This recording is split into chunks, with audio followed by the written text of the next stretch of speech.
Ayan guys, hiwain na natin itong ating puto cake.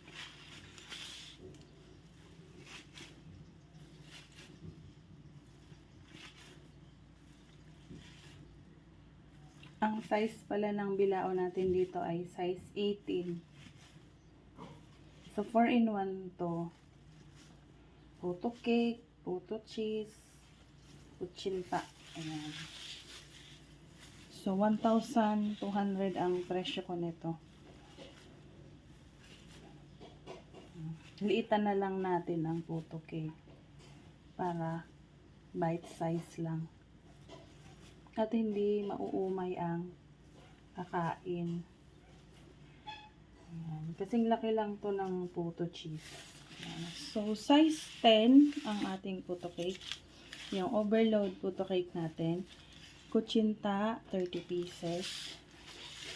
Itong ating sapin-sapin, 45 pieces. At yung puto cheese, ito yung puto cheese, 30 pieces. So, lalagyan natin to ng, sasamahan natin pala na dulce de leche. Yan. Ito yung ating dulce de leche. So, ilalagay ko lang to dito sa, ayan, babaw. So, yun lang.